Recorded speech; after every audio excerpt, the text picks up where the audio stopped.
নবীজি সাল্লাল্লাহু আলাইহি ওয়াসাল্লাম যেই গাধার পিঠে চড়তেন, নবী পাকের ইন্তেকালের পরে ওই গাধা নিজে নিজে কূপের মধ্যে পড়ে নিজের জীবন দিয়ে দিয়েছে। নবী সাল্লাল্লাহু আলাইহি সাল্লামের ইন্তেকালের পরে যেই উটনি, আল্লাহর নবী সাল্লাল্লাহু আলাইহি সাল্লাম উটনি মানে মহিলা জাতের উট, এই উটনিতে চড়তেন।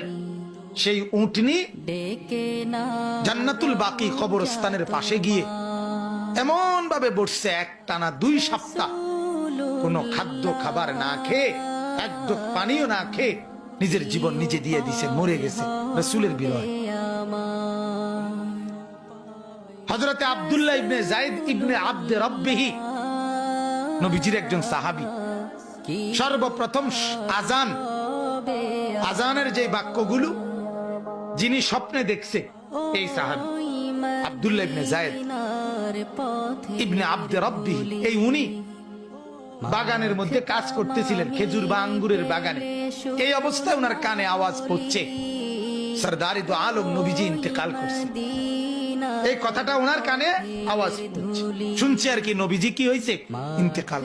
সাথে সাথে কিতাবে আছে, উনি হাত তুলে আল্লাহকে বলছে, আল্লাহ এই চোখ দিয়ে যদি এরপরে আর নবীকেই না দেখি তো মাওলা তোমার কাছে ফরিয়াদ, এই চোখ দিয়ে যেন আর পৃথিবীর কিছুই না দেখি, এই কান দিয়ে যদি তোমার বন্ধুর কথা না শুনি, রব্বুল আলামিন যে চোখ আর নবী দেখবে না, এই চোখে আমি আর কিছু দেখতে চাই না।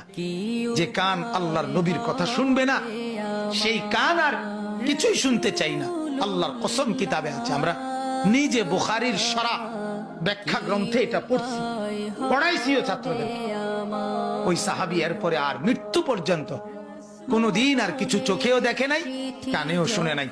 উনি আপনার অন্ধ হয়ে গেছে এবং উনি আপনার বয়রা বধির হয়ে গেছে। তাহলে কি পরিমাণ বিরহ আমি এটা বুঝাইতে চাই। নবী পাক সাল্লাল্লাহু আলাইহি সাল্লাম সেই তাকেও কি যাইতে হইছে কবরে, হ্যাঁ কবরে যায়। আল্লাহর নবী সাল্লাল্লাহু আলাইহি সাল্লামের রওজা মুবারক কবরে দাফন করার পরে এক লোক বহু দূর থেকে এক ইমানদার আসছিল, এটাও কিতাবে আছে। আয়েশা আল্লাহর নবী সাল্লাল্লাহু আলাইহি সাল্লামকে আয়েশার পায় নাই, দেখে নাই, এই কবরের মাটির মধ্যে চিৎকার দিয়েই জীবন দিয়েছে।